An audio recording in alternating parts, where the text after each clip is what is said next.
What if the most powerful pharmacy on the planet has been sitting in your kitchen cabinet, your backyard garden, or the forgotten dusty shelves of a traditional healer for thousands of years, and almost nobody in the modern world is paying attention? Here is something most people never consider. The human immune system did not evolve alongside synthetic drugs or pharmaceutical patents. It evolved alongside plants. And for the vast majority of human history, the herbs growing in the dirt beneath our feet were the only medicine anyone had, and they worked remarkably well. Today we live in a world where most Americans reach for a bottle of vitamin C gummies the moment they feel a sniffle coming on, and that is totally fine. But the science of herbal immunology has quietly surged in the last 2 decades, and researchers are finding that a handful of specific herbs do not just support your immune system in a vague feel-good marketing way, but actually interact with your immune cells on a measurable, documented, biological level. So let us talk about the 6 herbs that genuinely earn their reputation, why they work, where they come from, what the myths around them actually are, and how to use them in your real life without turning your kitchen into a medieval apothecary. Let us start with echinacea, because if you have ever walked through the supplement aisle of any American pharmacy, you have almost certainly seen this name. And there is a really good chance you have been told one of the most common myths about it, which is that you should only take it when you are already sick. The truth is a little more interesting than that. Echinacea is a flowering plant native to North America, and indigenous peoples of the Great Plains, including the Lakota and the Cheyenne, were using it for centuries before European settlers arrived, pressing its roots into poultices for wounds, chewing the stems to soothe sore throats, and brewing it into preparations that served as broad-spectrum healing tools.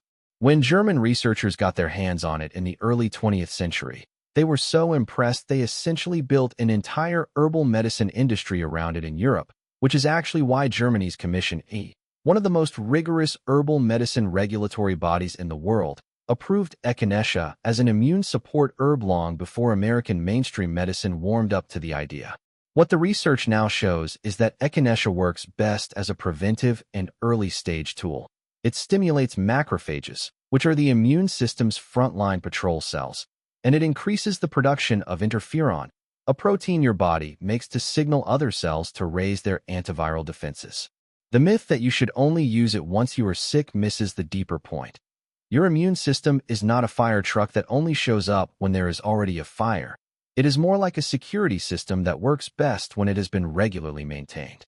Short cycles of echinacea, a few weeks on and a week or 2 off, appear to be the most effective approach according to current research, and the purple coneflower it comes from is so beautiful that many Americans grow it in their gardens purely for decoration without ever realizing they are sitting on a medicinal goldmine. Now here is where things get genuinely surprising, because the second herb on this list is elderberry, and elderberry is having a cultural moment right now that is part science, part social media, and part something much older and more fascinating than either.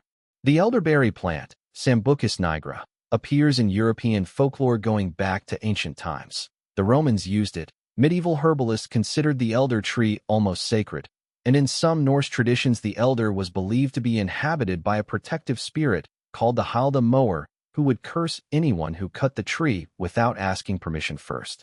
That sounds like superstition, but embedded inside that cultural reverence is a real observation. The elder plant is extraordinarily medicinally active. Modern research has confirmed that elderberry contains flavonoids called anthocyanins that can actually bind to viral particles and prevent them from entering your cells, which is a direct antiviral mechanism that goes well beyond just boosting general immune function. Studies conducted during influenza seasons have shown that people who took elderberry syrup when they first got sick recovered significantly faster than those who did not. And that is not a placebo result. That is an identifiable biochemical interaction. The myth to dispel here is that raw elderberries are safe to eat straight off the bush, because they are absolutely not. And eating raw or undercooked elderberries can cause serious nausea and vomiting due to a cyanogenic compound they contain.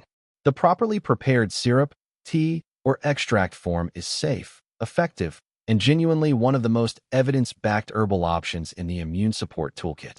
And the reason millions of American parents keep a bottle of elderberry syrup in their medicine cabinets every winter is because it actually works well enough to become a household habit, which is the best endorsement any remedy can receive.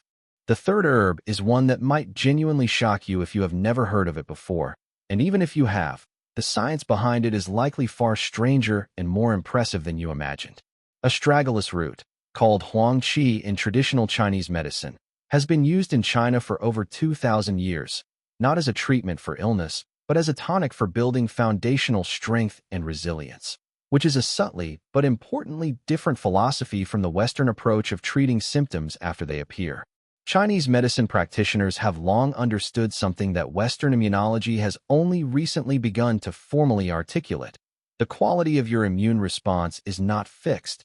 It can be cultivated over time. What astragalus does biochemically is increase the production and activity of T cells and natural killer cells, which are the immune system's specialized strike force, the difference between a general response and a targeted, intelligent one. There is also fascinating research suggesting that astragalus contains compounds that may support telomere health, meaning it could have effects on cellular aging, which is why some longevity researchers have become very interested in it.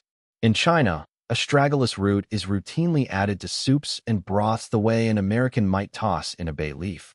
It flavors the dish slightly, while quietly doing its immune work in the background. That is a cultural difference worth noting. In Chinese medical philosophy, food and medicine exist on a spectrum rather than in separate categories, and astragalus is the perfect example of an herb that works best when consumed regularly and preventively rather than in crisis doses. Americans are beginning to catch on, and you can now find astragalus in capsule form, as a powdered supplement, and in ready-to-brew tea blends in most health food stores. Herb number 4 is one that almost every American has already consumed without thinking about it as medicine at all, because it hides inside soups, stir-fries, pizza sauce, and pasta dishes in almost every culture on Earth: garlic. And here is the part where you might roll your eyes and think you already know this story, but stay with it for a moment, because the garlic story has layers that go far deeper than most people realize. The ancient Egyptians fed garlic to the workers who built the pyramids, believing it gave them strength and protected them from illness. And there is actually archaeological evidence of garlic in the tombs. The ancient Greeks and Romans used it medicinally. During World War I, British and Russian military medics used crushed garlic as an antiseptic on wounds when conventional antibiotics were unavailable, and it worked. The active compound in garlic that does all the heavy lifting is allicin, which is not present in a whole garlic clove at all. It only forms when garlic is crushed or chopped, and two separate compounds within the cell walls combine in a chemical reaction, which is why the way you prepare garlic matters enormously for its medicinal value. Allicin has documented antimicrobial, antiviral, and immune-modulating properties, and research has shown that people who regularly consume garlic get sick less often and recover faster when they do. The myth about garlic in immune health is the garlic supplement myth. Many people buy odorless garlic capsules thinking they are getting the same benefit as fresh garlic, but the processing required to remove the odor also destroys or significantly reduces the allicin content. If you want garlic to work for your immune system, you want it fresh, crushed, and ideally given about 10 minutes to sit after chopping so the allicin reaction can fully complete before heat deactivates it. Your breath will not thank you, but your immune system absolutely will. Fifth on this list is an herb that is deeply embedded in South Asian and increasingly American consciousness: turmeric. Turmeric has had perhaps the biggest cultural glow-up of any spice in recent American health culture, going from the yellow stuff in Indian food that stains everything to a multi-billion-dollar wellness ingredient appearing in lattes, capsules, face masks, and protein powders. But behind the marketing hype is a genuinely impressive body of science. Curcumin, the active compound in turmeric, has been studied in hundreds of clinical trials and is understood to modulate the immune system through multiple pathways, particularly by reducing chronic low-grade inflammation, which is important to understand because chronic inflammation is not just an immune problem. It is also a background condition that exhausts and dysregulates the immune system over time, making it less capable of responding to actual threats. The ancient Indian medical system of Ayurveda has been prescribing turmeric for thousands of years for wounds, respiratory conditions, digestive complaints, and general vitality, and the emerging Western science is not replacing that tradition, it is catching up to it. The big myth around turmeric is that you can just eat more turmeric and flood your system with curcumin, but curcumin on its own is very poorly absorbed by the human digestive system. The traditional Ayurvedic practice of combining turmeric with black pepper, which contains piperine, a compound that increases curcumin absorption by up to 2,000%, is not a coincidence or a culinary accident. It is a biochemically sophisticated preparation method that was figured out empirically over generations long before anyone had a mass spectrometer. Traditional wisdom and modern science aligned perfectly. The sixth and final herb on this list is one that comes to us from a completely different part of the world and has a fascinating modern revival story. Andrographis, a bitter plant native to South and Southeast Asia that was used for centuries in Ayurvedic and traditional Chinese medicine and has now become one of the most studied herbs in Scandinavian countries of all places.